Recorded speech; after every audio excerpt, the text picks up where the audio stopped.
ये वो राज देने जा रहा हूँ जो कोई एस्ट्रोलॉजर नहीं बताता है। अगर जिसका सूर्य अच्छा होता है ना, तो कुदरत उसको 22, 23, 24 साल की उम्र में सरकारी जॉब दिला देती। ये 3 साल जो है ना, हर ग्रह को जो दिए गए हैं, ये 3 साल उसके धोखे के ग्रह। पहले 3 साल मंगल के, कोई बच्चा पैदा हुआ, पहले 3 साल उसकी पेट की समस्या, लीवर की समस्या, इतना कर लिया, लग्जरी कैसे आए, लग्जरी गिर रही है, स्किन प्रॉब्लम आ रही है, शुक्र है। ये कैलकुलेशन बता रहा हूँ कि 36 साल चक्कर को 3 साल धोखे के ग्रह दिए गए हैं। लाल किताब में एक कंसेप्ट है जिसको बोलते हैं बलि का बकरा। कोई भी ग्रह है अपनी मुसीबत अपने पे नहीं लेता। काम अच्छा किया तो मैंने किया, बुरा किया तो चाचा के बेटे ने किया। बुध का सबसे अच्छा उपाय है फिटकरी से दांत साफ करो, माँ दुर्गा की पूजा करो, हरी मूंग की दाल रात को भिगो करके सुबह पक्षियों को खिलाना शुरू करो।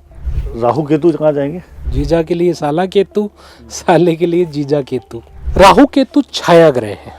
लाल किताब तो ये है कि आपके पड़ोसियों का हाल भी बता देता है। 7th हाउस और 12th हाउस में किसी के ग्रह बैठे हो जो एक दूसरे के दुश्मन हो, तो घर के पीछे उजाड़ मिलेगा। तो बृहस्पति लगन में होता तो ऐसा इंसान जितना ज्यादा बोलेगा उतना ज्यादा पैसा कमाएगा।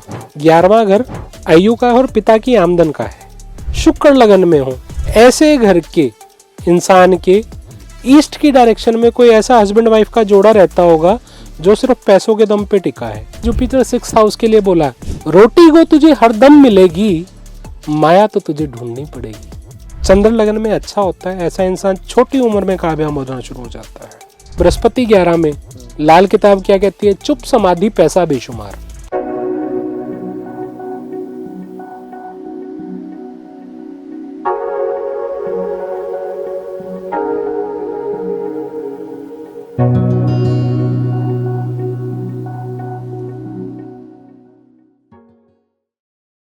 आवाज सुनता हर किसी की, ना ही कोई भूला हो, सबसे पहले याद उसकी, फिर सभी दुनिया की हो। कहते बंद मुट्ठी से खुले हाथ तक का सारे राज बयां करती है लाल किताब। लाल किताब is only the treatment system. अब आते हैं अपने मेन मुद्दे पर।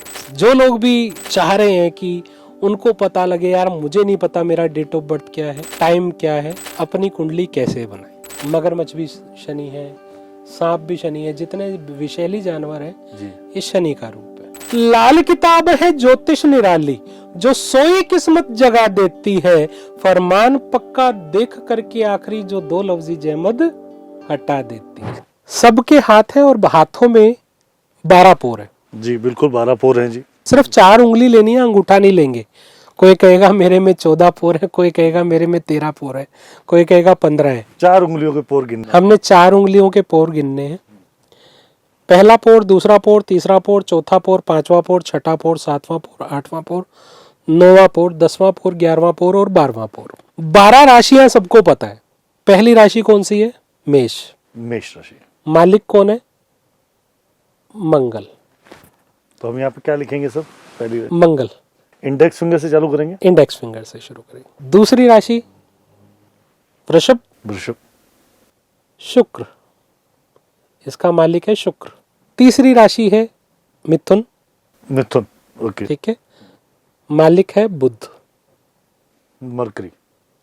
अब एक मिनट के लिए हम बीच वाली उंगली को भूल जाएंगे, ये जो मिडल, शनि की उंगली को भूल जाएंगे, मिडल फिंगर को नहीं जी, उसको बंद कर लेते हैं। बंद कर लेते हैं एक बार के लिए। ठीक है, अब चौथा चंद्र, कर्क राशि। ठीक है। 5वां सिंह राशि, सूर्य। छठी राशि बनती है कन्या और राशि स्वामी बनते हैं बुध। 7वीं तुला, शुक्र। अभी हमने मिडिल फिंगर को फिर छोड़ दिया, अब छोटी भी चले गए। छोटे पे चले गए। ठीक है, 8वां नंबर वृश्चिक, मंगल। वापिस से मंगल आ जाएगा। 9वां गुरु। ठीक है, धनु राशि। 1 2 3 हमने तीसरी उंगली ली, 4 5 6 7 8 9। अब 10वीं राशि मकर, शनि। मिडिल फिंगर का सबसे टॉप पोर। ठीक है, 11वां कुंभ, शनि। अच्छा, 2 बार शनि आ जाएगा। और 12वां गुरु, मीन। हर ग्रह को 2 राशियां मिली हैं, दो ग्रहों को छोड़ के, एक सूर्य को एक मिली है, एक चंद्रमा को एक मिली है। तो गुरुजी राहु केतु कहाँ जाएंगे? राहु केतु छाया ग्रह हैं। छाया ग्रह हैं। यहां पर हम परेशानी देखेंगे। अभी यहाँ पे एक टॉपिक और इंटरेस्टेड निकाल के लाऊंगा, आप कहेंगे यार वाक्य में सही बात बोली आप। अब ये आपके पास 12 के 12 घर आ गए, 12 राशियां आ गई। हर पौर को हमने दे दिए 3-3 साल। पहले पौर को 3 साल, दूसरे को 3 साल, तीसरे को 3 साल, एक उंगली 9 साल की। एक उंगली 9 साल की। पर जब कैलकुलेशन करने जाएंगे तो हम बिल्कुल सीधे आ जाएंगे। अच्छा, इसमें मध्यम उंगली नहीं छोड़ेंगे। जब हम गिनने जाएंगे, पहले 3 साल मंगल के, कोई बच्चा पैदा हुआ, पहले 3 साल उसकी पेट की समस्या, लीवर की समस्या, पोटियां लग रही हैं, 1 से 3 साल के बच्चे को ये दिक्कत आएगी। मतलब ये 3 साल जो है ना, हर ग्रह को जो दिए गए हैं, ये 3 साल उसके धोखे के ग्रह, मतलब उस साल वो अच्छा फल नहीं देते। अच्छा, 3 साल ये उसको धोखा देंगे, मतलब धोखे के ग्रह हैं। मतलब पहले 3 साल वो आपके पास मंगल की परेशानियां लेके आएगा। हो सकता है पिता का कोई जमीनी विवाद चल रहा हो, ये भी मंगल की परेशानी है। बच्चे की कुंडली से देख रहे हैं तो कुछ भी आ सकता है। ये जमीनी विवाद मंगल से, जमीनी विवाद मंगल है। हर बंदा रिलेट करेगा। अभी इसको कैसे कैलकुलेट कर रहे हैं? 4, 5, 6 स्किन की प्रॉब्लम, स्किन रिलेटेड प्रॉब्लम है, कलर साफ नहीं है, 4, 5, 6 साल का बच्चा, उसके क्वेश्चन, या फिर उसके पिता क्वेश्चन लेके आ रहे हैं, या माता, तो हस्बैंड वाइफ की प्रॉब्लम हो सकती है।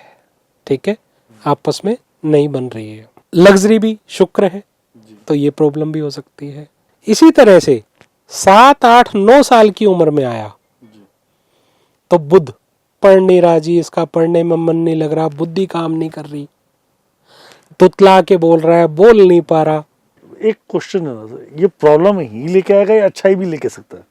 उस टाइम पे यही प्रॉब्लम लेके आएगा। ये कैलकुलेशन बता रहा हूं कि 36 साल चक्कर को 3 साल धोखे के ग्रह दिए गए हैं।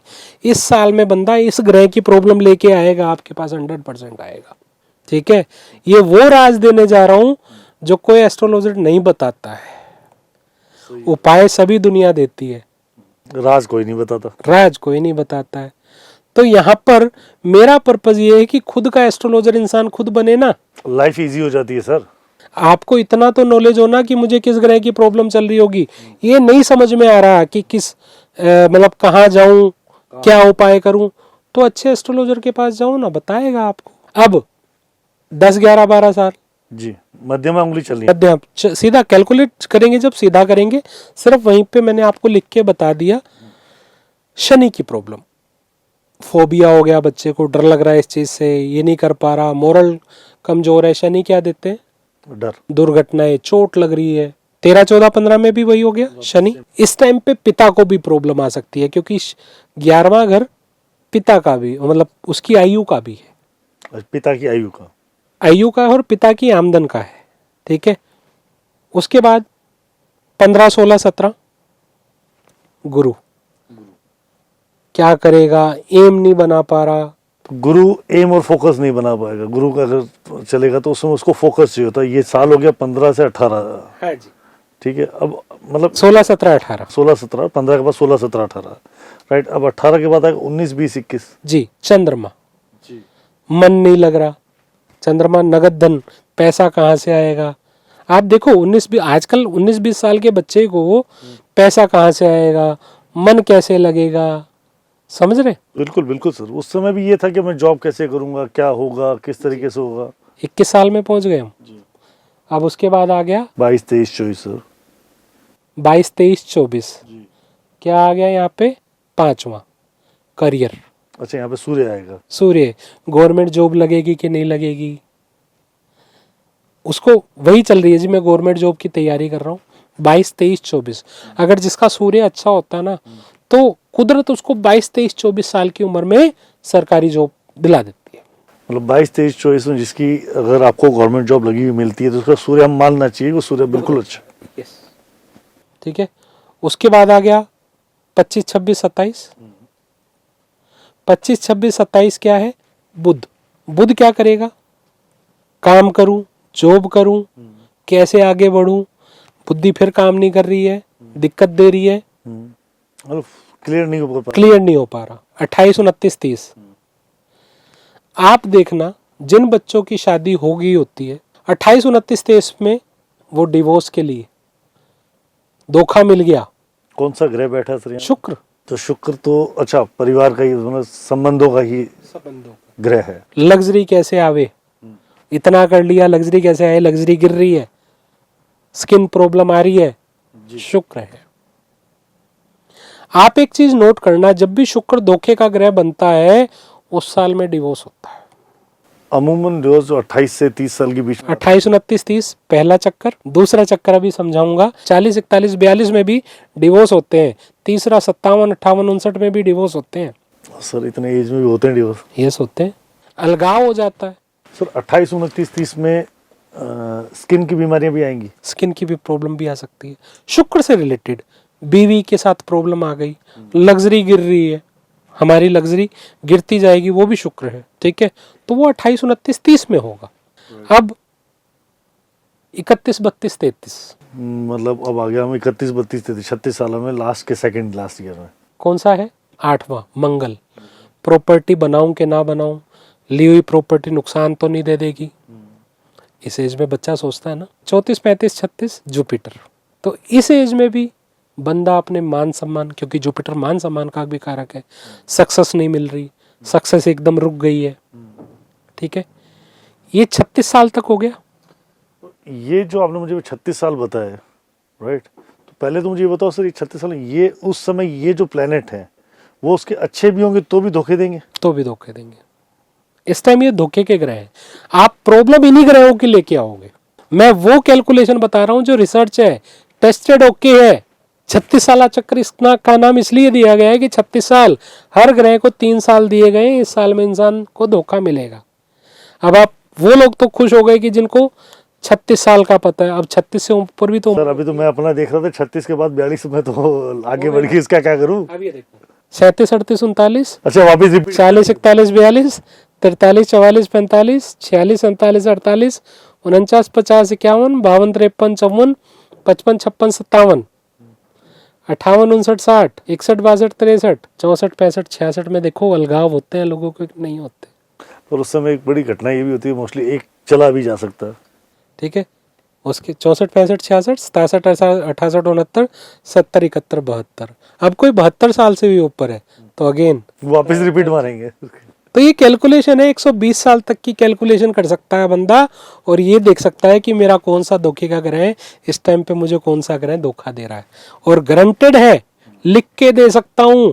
बंदा ये कहेगा वाकई में मुझे इस चीज की दिक्कत चल रही है। मतलब बिना कुंडली के, बिना डेट ऑफ बर्थ के, बिना टाइम के, अगर उसने अपनी डेट ऑफ बर्थ इन तरीके से कैलकुलेट कर लिया, इट्स मीन दैट कि वो जो प्रॉब्लम तो आएगी आएगी आएगी। बाकी कुंडली की अलग समस्या, वो अलग है, वो अलग है। अब यहाँ पर एक चीज और आती है, लाल किताब में एक कंसेप्ट है जिसको बोलते हैं बलि का बकरा। अच्छा ये भी है, पहले सर धोखा दिलाओ फिर बलि का बकरा भी लाओ। अब आप सोचो, आपने जो शुरू में क्वेश्चन किया था कि भाई राहु केतु तो कहीं आए नहीं, अब आएंगे। अच्छा राहु केतु कहाँ थे? वो छुपे हुए थे और आप ढूंढ के लाए। आप ये देखना, कोई भी ग्रह है अपनी मुसीबत अपने पे नहीं लेता। काम अच्छा किया तो मैंने किया, बुरा किया तो चाचा के बेटे ने किया, यही होता है। मतलब ये भी ग्रह भी इंसान की तरह सोचते हैं, वही है, चाल वही चल रही है। तो उसी तरह से जब बृहस्पति खराब होता है तो उसने अपना बलि का बकरा रखा है केतु को। सर आप कह रहे हो बलि का बकरा, सर लाल किताब है, कसाई दुकान है सर। बलि का बकरे का मतलब क्या है? देखो लाल किताब जो है ना उर्दू में है, तो यूज वर्ड ऐसे किए गए हैं, पर बलि का बकरा को मतलब जैसे मैं आपको बता रहा था कि कोई अच्छा ग्रह है, अच्छा काम किया तो मैंने किया, बुरा किया तो मेरे चाचा के बेटे ने किया, तो हम अपनी बला हमेशा दूसरे पे डालते हैं। अलग ग्रह भी इंसानों की तरह सोचते हैं, ग्रह भी इंसानों की तरह सोचते हैं। तो होता क्या है, जैसे बृहस्पति पे कोई भी मुसीबत आएगी ना, वो अपनी प्रॉब्लम अपने पे नहीं लेगा, मतलब कोई प्रॉब्लम आएगी तो वो केतु पे डालेगा, केतु पे डाल देगा। केतु क्या है, अब बाप को कोई प्रॉब्लम आती है वो क्या करता है, बेटे पे डाल देता है कि यार उसने किया होगा, ठीक है। केतु औलाद भी है। अच्छा केतु को बेटा भी बोला गया, बेटा भी बोला गया है, ठीक है। इसी तरह से सूर्य पे कोई प्रॉब्लम आती है, ठीक है, वो भी केतु पे डालता है। उसने भी बलि का बकरा केतु को रखा है।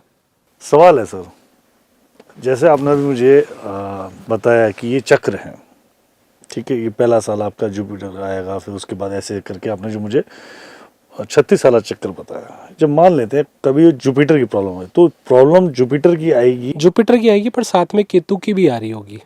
केतु अपना काम करके जाएगा। उस टाइम केतु मतलब कर्जा, केतु कर्जा भी है, तो कहीं ना कहीं कर्जा भी दे रहा होगा। केतु ब्याज भी है, ब्याज चढ़ रहा होगा। केतु हमारे जीजा और साला भी है, जीजा के लिए साला केतु, साले के लिए जीजा केतु। तो जरूरी नहीं है वहाँ प्रॉब्लम ना आ रही हो तो वहाँ पे भी प्रॉब्लम आ सकती है। हर ग्रह एक दूसरे के साथ कनेक्टेड है। लाल किताब तो ये है कि आपके पड़ोसियों का हाल भी बता देता है। मैं समझा नहीं इस बात से वाक्य में। लाइक एग्जाम्पल के तौर पे आपके शनि बैठा है थर्ड हाउस में, जिस भी जातक के शनि थर्ड हाउस में बैठा हो, राइट, उसके घर के तीसरे घर में कोई ना कोई प्रॉब्लम रहती होगी। पैदा बच्चा हुआ इस घर में, प्रॉब्लम तीसरे घर में, ऐसा क्यों सर? लाल किताब की निशानियां ही तो हैं, सूत्र ही तो हैं, वो जो बताती हैं सारी चीजें। आपके केतु बैठा है थर्ड हाउस में, ठीक है, क्योंकि थर्ड हाउस से हम पड़ोसियों का हाल भी देखते हैं। ठीक है। तो आपके लेफ्ट या राइट हाउस में कोई ना कोई प्रॉब्लम होगी। प्रॉब्लम किस टाइप की मानेंगे सर केतु में? अब केतु क्या है? औलाद, उनके घर के बच्चों के हालात, या कर्जा चढ़ा होगा, या बेटों पे प्रॉब्लम होगी। सर यहाँ पे ना बहुत बड़ा इंटरेस्टिंग क्वेश्चन बन रहा है सर। मैं किसी भी इंसान के पड़ोस में दूसरे या तीसरे घर में, तीसरे घर जैसे आप बता रहे हैं, कौन पैदा हुआ उसके इम्पैक्ट भी तो, तीसरा घर तो हमें हुआ, मतलब मान लेते कि आपके तीसरा घर हो तो वो तीसरा उसका इम्पैक्ट आएगा आप पे जी, ठीक है। तो उसी तरह से आपके राहुल लगन में बैठा है, जिस जातक के राहुल लगन में बैठा है, तो उसके घर के सामने वाला घर बर्बाद होगा। तो ये सृष्टि की जो पूरी रचना है वो इसी तरीके से की गई कि वो आदमी वहीं आके पैदा होगा, उसके पड़ोस में दिक्कत आने वाली है। उसको कोई प्रॉब्लम आनी होगी तो वैसा बच्चा सामने मिलेगा जरूर। क्या बात कर रहे हो सर, इतना खतरनाक ब्लूप्रिंट, इतना तगड़ा। अब आपको बताता हूँ, 7th हाउस और 12th हाउस में जी, किसी के ग्रह बैठे हो जो एक दूसरे के दुश्मन हो, तो घर के पीछे उजाड़ मिलेगा। घर के पीछे वाला घर बर्बाद होगा या घर के पीछे उजाड़ होगा। इतना सटीक सर? आप अजमा के देख लो, जो बोल रहा हूं, एक दूसरे के दुश्मन ग्रह होने चाहिए 7 और 12 में। घर का पीछे वाला घर राहुल लगन में है, घर के सामने वाला घर केतु या शनि है तो घर के तीसरे वाला घर, और केतु है तो घर के अगल बगल वाला घर। सर इतनी सटीक ये सूत्र है। और मैं कह रहा हूं लगाए बंदा शुक्र लगन में हो जी, ऐसे घर के इंसान के ईस्ट की डायरेक्शन में कोई ऐसा हस्बैंड वाइफ का जोड़ा रहता होगा जो सिर्फ पैसों के दम पे टिका है, आपस में प्यार कोई नहीं है। उसके खुद के घर में भी हो सकता है, जिसका शुक्र लगन है, शुक्र लगन में है। अजमा के देखो। जिसका मान लेते हैं कि चंद्र लगन में हो तो क्या होगा? चंद्र लगन में अच्छा होता है, ऐसा इंसान छोटी उम्र में कामयाब होना शुरू हो जाता है। और यही समझ लेते बृहस्पति लगन में होता तो ऐसा इंसान मल्टीपल टास्किंग होता है, मतलब मल्टीपल टैलेंटेड होता है। ऐसे इंसान को कम बोलने की आदत होती है। लाल किताब यहाँ पे क्या कहती है? ऐसा इंसान जितना ज्यादा बोलेगा उतना ज्यादा पैसा कमाएगा। जितना बोलेगा उतना पैसा कमाएगा। सर ठीक है, फिर तो आज से पढ़ना शुरू करो। और इसी तरह से बृहस्पति 11 में लाल किताब क्या कहती है? चुप समाधि पैसा बेशुमार। 11 अगर गुरु 11वें हाउस में बैठा हो, 12वें हाउस में, 12वें हाउस में हो, चुप समाधि पैसा बेशुमार, कि जितना लिमिटेड बोलेगा उतना पैसा कमाएगा। इसी तरह से जुपिटर 6th हाउस के लिए बोला गया है कि रोटी को तुझे हरदम मिलेगी, माया तो तुझे ढूंढनी पड़ेगी। क्या बात है सर। इसी तरह से बोला गया है जी। चंद्रमा 6th हाउस के लिए। और इसी तरह से चंद्रमा छठे घर में हो तो उसके लिए क्या बोला गया है? जैसी करनी वैसी भरनी, नहीं किया तो करके देख। ऐसे इंसान को ना जैसा करता जाएगा वैसा उसको फल मिलता जाएगा, साथ के साथ देरी नहीं, hand to hand, hand to hand. Kalyug का काम। कलयुग कुछ निशानियां हैं। अब एग्जाम्पल के तौर पे बृहस्पति 11 में हो और वो किसी तरह से आपका खराब हो रहा है, ऐसे इंसान को कफन भी नसीब नहीं होता। जब भी मरेगा घर से बाहर जाके मरेगा। बृहस्पति 10वें घर में हो जब जब गुप्त औरत रखेगा तब तब बर्बाद होगा। इतना अंदर तक बात कह सकते हैं हम लोग। मैं तो बड़ी डंकी की चोट पे कहता हूँ सर, तू बर्बाद हुआ है इस रजिन से हुआ है, तेरे साथ ये दिक्कत रही तब तू बर्बाद हुआ। इतनी दावे के साथ कह सकता हूँ ये सूत्र, क्योंकि लाल किताब ना कोई मजाक नहीं है। लाल किताब आपको जीवन जीने का तरीका सिखाती है। इस तरह की मेरे पास लगभग 43,000 निशानी है। 43,000 निशानियां हैं। जैसे आप मुझे बता रहे हैं सर। अब केतु किसी का सेकंड हाउस में हो, उससे पूछ के देख लो भाई तेरी वाइफ को लेडीज रिलेटेड प्रॉब्लम है, वो मना नहीं कर पाएगा। सर अब यहाँ पे ना एक सवाल और पैदा हो रहा है। जैसे आपने पहले घर में बताया कि ये ग्रह यहाँ पे हो तो ये कार्य होगा, चंद्र होगा तो ये। अब मान लेते हैं किसी के पहले घर में चंद्र और गुरु साथ हैं, गज केसरी योग, ऐसे इंसान के पिता को ब्लड रिलेटेड कोई ना कोई प्रॉब्लम होगी, हार्ट प्रॉब्लम हो सकती है। और उस जातक के लिए कैसा रहेगा सर? जातक के लिए अच्छा रहेगा, मल्टीपल टास्किंग रहेगा, मल्टी टैलेंटेड रहेगा। और गुरु लगन वाले को लिए कहा गया है, कहता है या तो अच्छा पढ़ा लिखा होगा, ऐसे इंसान के पास डिग्री जरूर होगी। डिग्री नहीं होगी तो ऐसा इंसान फकीर बाकमाल होगा। उसके लिए कहा गया है इस जहां का भी मालिक और उस जहां का भी मालिक। सर एक बार ये लाइन दोबारा बोल दो सर।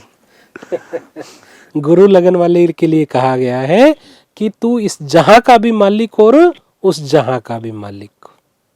ऐसे इंसान को मैंने बोला ना जितना बोलेगा। अच्छा, गुरु लगन वाले की आदत होती है टांग पे टांग चढ़ा के बैठेगा। जैसे मैं बैठा हूं इसी कंडीशन में बैठेगा, आदत है। मेरा भी धनु लगन है तो ज्यादातर मेरी आदत ऐसी ही है। सही है सर। ठीक है, तो कहीं ना कहीं लगन भी काम करता ही है। वैसे मेरा गुरु 12 में है, मुझे कम बोलना चाहिए, मैं कम ही बोलता हूँ। ये बात तो सर मानता हूं, कम बोलते आपसे बुलवाना पड़ता है सर हमें, ये बात भी सही है। तो इसी तरह से बहुत सारे ग्रहों की बहुत सारी निशानियां होती हैं कि कहाँ पर जाकर क्या ग्रह। जैसे अब राहु 7th वाला है, वो रिश्ते की भी शर्म नहीं करता, कहाँ पर अपने करेक्टर को खराब कर लेता है। राहु 7 वाला अगर खराब अवस्था में है तो, अच्छा है तो मालो माल भी होता है। अवस्थाएं भी चेक करनी पड़ेगी सर। अवस्थाएं भी चेक करनी पड़ती हैं। ठीक है, मतलब बोलने वाले की हिम्मत चाहिए। इंसान को पसीनों पसीन करना हो, पानी निकालना हो, लाल किताब की कुंडली हमेशा अकेले में दिखवाए, कभी किसी के साथ ना दिखवाए। पर उसके लिए ज्ञानी, लाल किताब वाला ज्ञानी भी होना चाहिए, ये जरूरी है। बट ऑब्वियस है, अब वो एस्ट्रोलॉजर के ऊपर डिपेंड होता है वो कितना बोल रहा है, कितना उसके बारे में उसको बता रहा है। अब जिस तरह से मैंने आपको इतनी सारी चीजें सिखाई हैं, उसमें एस्ट्रोलॉजर की पहचान यही है, वो जाकर बैठ जाए और उसके बारे में बोलता जाए। आपका नेचर ये है, आपकी प्रॉब्लम ये है, उसका हल ये है, अब बताओ आपको क्या जानना है। उसका असर कुछ बचा ही नहीं ना सर। ठीक है, वैसे तो बचता नहीं है, फिर भी लोगों के क्वेश्चन, कान को ऐसे पकड़ो, कान को ऐसे पकड़ो, फिर भी लोगों के आ जाते हैं, तो भी प्रॉब्लम नहीं है। क्योंकि कई लोगों की आदत होती है, उसको सेटिस्फेक्शन जब होती है जब वो पूछ लेता है। ठीक है, और एस्ट्रोलॉजी का काम क्या होता है कि अपने आप ही बीमारी डायग्नोज करनी है और उसका हल देना। आप डॉक्टर के पास गए, आपने बताया डॉक्टर के पास जाके कि भाई पेट में दर्द है, आप समझ रहे। अब डॉक्टर का काम है, पेट में दर्द है तो किस वजह से है। ठीक है, इसी तरह से मैं बलि का बकरा आपको बता रहा था, तो हमने बृहस्पति को जाना। तो पॉइंट सर, आपकी निशानी में हम खो गए थे। जैसे बृहस्पति ने केतु रखा, सूर्य ने भी केतु रखा, ठीक है, और मंगल ने भी केतु रखा। उसके बाद आ जाते हैं हम बुध पर। बुध महाराज पे जी। बुध ने जो बलि का बकरा रखा है वो शुक्र को रखा है। शुक्र तो खुद सर बड़ा प्लेनेट है। बुध ने शुक्र को रखा है। अब देखना बुध कब भी खराब होगा ना, तो शुक्र पहले खराब होगा। शुक्र क्या है, बुध खराब है तो भी मैरिड लाइफ में प्रॉब्लम आती है। जो मैं आपको पहले बता रहा था कि बुध शुक्र की नाड़ी जी, बात घूम के बिल्कुल उसी चक्कर में आके रुक गई सर। धरती गोल है, घूमेगा सभी नहीं में ही। ठीक है, तो मैं आपको ये बताना चाह रहा हूं कि हर चीज कैसे मैच होती जाती है। बिल्कुल सर, इंटरकनेक्टेड होते जा रहे हैं हम सब। ठीक है, उसी तरह से शुक्र ने बलि का बकरा चंद्र को रखा है। मतलब बुध तो पहले शुक्र को बलि का बकरा बना, और बुध खराब तो शुक्र भी गया। ठीक है, अब चंद्र ने 3 बलि के बकरे रखे हैं, गुरु सूर्य मंगल। इतने बड़े बड़े प्लैनेट सर, वो तो सब इससे बड़े प्लैनेट। अभी इसका एग्जाम्पल भी दूंगा आपको। जी सर, जी सर। ठीक है, उसके बाद रह गया शनि। शनि के जो बलि के बकरे हैं वो है राहु और केतु। और राहु और केतु बेचारे इतने शरीफ हैं, अपनी मुसीबत खुद अपने सर लेते हैं। सर ये राहु को बड़ा बदनाम किया लोगों ने, केतु को तो नहीं किया, पर राहु को बड़ा बदनाम कर रखा लोगों ने। तो ये अपने बलि के बकरे खुद लेते हैं। अब इसको मैं रिलेट करता हूँ बड़ी लेमन लैंग्वेज में, आप समझ जाएंगे। जी सर। आपका शुक्र खराब कर लिया आपने, जिस जातक का शुक्र, जिसने भी अपना शुक्र खराब किया, एग्जाम्पल के तौर पे हस्बैंड वाइफ की लड़ाई होगी, दोनों ऐसी कगार पे आ गए कि डिवोर्स की कगार पे जा रहे हैं। जी। अब शुक्र ने बलि का बकरा किसको रखा है? चंद्र को। चंद्र को सर। ठीक है, बिल्कुल। चंद्रमा कौन है? माँ, मन की शांति, नगद धन। ठीक है, अब दो हस्बैंड वाइफ में झगड़ा हुआ, किसको बताएंगी? दोनों अपनी अपनी माँ को। बिल्कुल, अपनी सबसे पहले अपनी माँ को, माँ को ही बताते हैं। ठीक है, अब माँ भी समझदार है, पहले बताएगी पिता को, गुरु को। अच्छा, यहाँ पे गुरु, सूर्य तो खुद है, वो सूर्य खुद है। ठीक है, अब गुरु, पिता, मान सम्मान, करियर की तरक्की, उड़ गया। दूसरा सूर्य, अपना आपा, आलसीपन, लथार्जिक, मतलब पता नहीं लोग महीना महीना कैसे नहीं नहाते, मुझे तो 29वें दिन खुजली होने लग जाती। तो ऐसी हालात का। देन उसके बाद मंगल, हमारा पेट, खून के रिश्तेदार, सब उड़ गए, भाई, दोस्त, ये मंगल है। अब इन तीनों ने बलि का बकरा किसको रखा था? केतु को। केतु महाराज को। अब केतु क्या है? औलाद। झगड़ा कहाँ हुआ? पिसा कौन? बच्चा। मतलब हमने एक शुक्र खराब किया था, 6 ग्रह खराब हो गए सर। सर मतलब कैसे इंटरकनेक्टेड है, मतलब केतु आप पहले मुझे बता चुके हो, केतु है औलाद, राइट, बच्चा, राइट, और जैसे केतु, हम दोनों का पति पत्नी का रिश्ता बिगड़ा तो 6 ग्रह उड़ गए सर। 6 ग्रेडों पर सबसे ज्यादा इम्पैक्ट पड़ा बलि के बकरे पे, और आपने बिल्कुल उसको सिद्ध कर दिया कि बलि का बकरा बेचारा बच्चा बन गया। सबसे बड़ा इम्पैक्ट उस पे पड़ता है। ठीक है, 6 ग्रह उड़ गए। अब कहीं यहीं पे झगड़े का रीजन बुध होता तो बुध भी गया, समझ रहे? तो राहु केतु बलि के बकरे बनते हैं, छाया ग्रह हैं।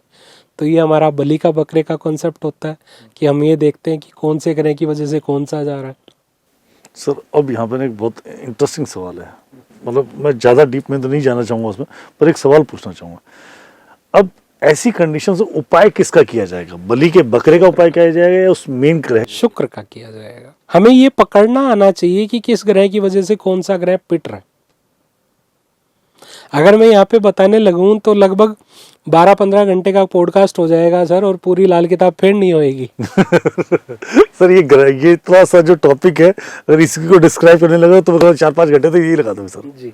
4 से 5 घंटे का कम से कम टॉपिक मानता हूँ सर, जिस आप सब समझा रहे हैं सर जी। और क्यूरियोसिटी इतनी जनरेट हो जाएगी जिसकी मैं कल्पना नहीं कर सकता सर। आप खुद समझे ना कि कैसे ग्रह काम कर रहे हैं आपके जीवन में। ये सारी चीजें आप क्लास में पढ़ाते हैं?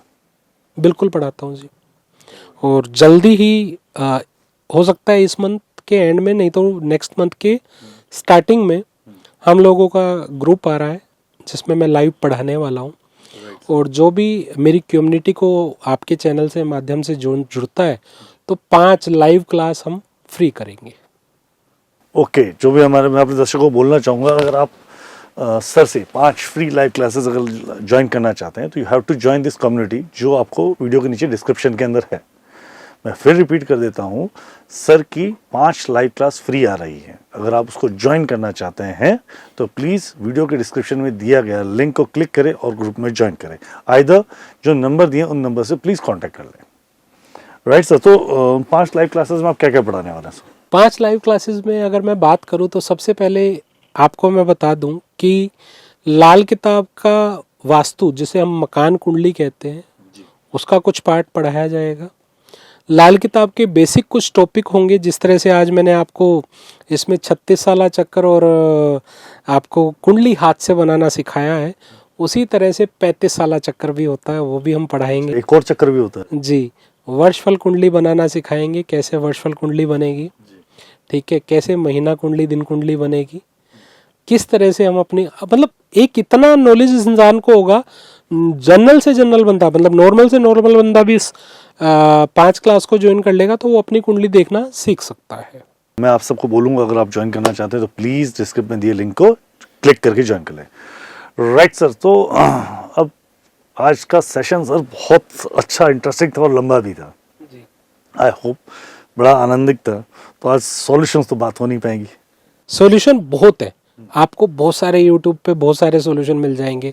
देखो मैं एक चीज मानता हूँ, सॉल्यूशन होते हैं, जनरल सॉल्यूशन भी होते हैं, पर जनरल से ज्यादा ना आप अपनी, जिस तरह से हर किसी के हाथ के फिंगरप्रिंट अलग हैं, निशान अलग हैं, तो कैसे कह सकते हैं कि हर कुंडली के उपाय सेम होंगे? नहीं हो सकते सर। तो हम ये लोग गलती करते हैं, कई बार जनरल उपाय हम ले लेते हैं तो उसके बैड इफेक्ट भी हम ले लेते हैं। इसका मैं जहाँ तक समझ, इसका एक ही उपाय है सर, या तो खुद सीखो, एस्ट्रोलॉजर बनो, find out your problem and solve it, either consult to big good astrologer, आप जैसे किसी अच्छे व्यक्ति से, अच्छे कंसल्टेशन से करना ही चाहिए, बिल्कुल कंसल्ट करना। बेसिकली क्या है, यहाँ पर हम गलती यही करते हैं कि इस चीज का आपने ये उपाय बताया था, ये कर ले, ठीक है। जैसे अगर मैं बात करूं, चलो जनरल उपाय की बात करते हैं। शुक्र लग्जरी का कारक है, शुक्र हर किसी को चाहिए। तो आप लोगों को जैसे चाहिए कि पैसा, तो बहुत सारे आसान आसान तरीके हैं, ठीक है। जिस तरह आपने बहुत सारे लोगों को देखा होगा नंबर लिखते हुए, हमें कोई नंबर नहीं लिखना है। जिस तरह से मैंने बताया, ये हमारा शुक्र पर्वत है, इस शुक्र पर्वत को ग्रीन पेन से ग्रीन कर दो, बस दैट्स इट, कोई नंबर लिखने की जरूरत नहीं। तो शुक्र को ग्रीन कर दो बस। यहाँ पे कितना ग्रीन करना पड़ेगा सर? ये शुक्र का पर्वत है, इसके ऊपर ग्रीन कलर कर दो और इसको फिल कर दो, दैट्स इट। 7 से 8 घंटे ग्रीन रहना चाहिए, ठीक है। राहु को कंट्रोल करना है, बड़ा अच्छा उपाय दे रहा हूं। ये हमारा राहु का 12वें घर का कॉलम है, जो 12वां घर मैंने आपको बताया था। इसको लाल रंग से या मेहंदी से फिल करके रखो, राहु कंट्रोल हो जाएगा। क्या बात है, ठीक है। ये हमारा चंद्र का एरिया है, इसके ऊपर व्हाइट कलर फिल कर सकते हो। चंद्र चौथे घर में मजबूत हो जाएगा, चौथे घर में मौजूद हो जाएगा जी। अगर वो नहीं हो तो सर वहां पे नहीं है तो भी कोई दिक्कत नहीं है, ये जनरल है, कोई भी कर सकता है। ये कलर के ऊपर ही मैंने बात करी, छोटे छोटे उपाय दिए, ये जनरल उपाय हैं जो कोई भी कर सकता है। वैसे बृहस्पति को मजबूत करने के लिए चने की दाल मंदिर में देना शुरू कर दो। चने की दाल, चने की दाल 200 ग्राम चने की दाल मंदिर में दो। याद ये रहे कि शनि 6th हाउस में ना हो, तब देनी है। सर एक बात कहना चाहूँगा, ये बात आपने जो इफ कंडीशन लगाई ना, कोई चने की दाल मंदिर में देना एक बहुत कॉमन सा उपाय, बहुत सारे लोग बताते हैं जी। और वो देना चालू कर देते हैं, तो इसके बैड इम्पैक्ट भी आते हैं सर। अगर शनि 6th हाउस में, तो फिर जुपिटर को हमने 2nd हाउस में पहुंचा दिया। अब शनि की दृष्टि चंद्रमा पे होगी, कहीं ना कहीं ताला लगा होगा, सेहत खराब होनी शुरू हो जाएगी, काम रुकना शुरू हो जाएगा। तो इसलिए उसके पीछे लॉजिक है, इसके पीछे लॉजिक है। कोई भी चीज लॉजिक के साथ दी जाती है। बुध का सबसे अच्छा उपाय है, फिटकरी से दांत साफ करो, माँ दुर्गा की पूजा करो, हरे मूंग की दाल मंदिर में दो। हरे मूंग की दाल रात को भिगो करके सुबह पक्षियों को खिलाना शुरू करो। कोई भी दिन है, रोज? कोई भी दिन नहीं, रोज रोज रोजाना। और ऐसे ही बुध किसी का 3rd हाउस में हो, नहीं अच्छा रिजल्ट दे रहा है, 108 पलाश के पत्ते लेने हैं, पलाश के, ठीक है। उसको दूध से धोकर किसी वीरान जगह पर दबाना है। दबाने के बाद उसके ऊपर पत्थर जरूर रखना है, पलाश के पत्तों को, ठीक है। जिस बर्तन में दूध लेके जाओगे धोने के लिए, वो बर्तन नहीं लाना, जिस चीज से खोदोगे वो चीज वापस नहीं लानी, वो वहीं छोड़ के आनी है। जी। बुध का अपना घर है 3रा, पर कई बार बुध यहाँ पर पूरी कुंडली को हिलाने की ताकत रखता है। जिस तरह से बुध 3रे घर का खराब हो तो 2, 3, 4, 5, 7, 9, 11। अब आप कहेंगे 2, 3, 5 ही क्या है? 2रा घर किस्मत, 3रा घर पराक्रम, 4था घर माँ का सुख, 5वां घर औलाद, 7वां गृहस्थ, 9वां भाग्य, 11वां आमदन और 12 रात की नींद। सब उड़ा देगा। इसी तरह से किसी का चंद्रमा 5th हाउस में हो, वो 9-11 में अपने मित्र को ही मार देता है। सर 9-11 मित्र, अब ये भी सब बताने पड़ेगी ना।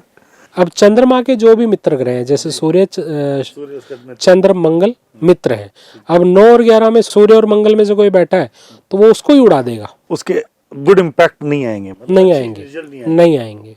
तो चंद्रमा 5वें घर की कंडीशन है, और 2 और 3 के दुश्मनों को मार देता है।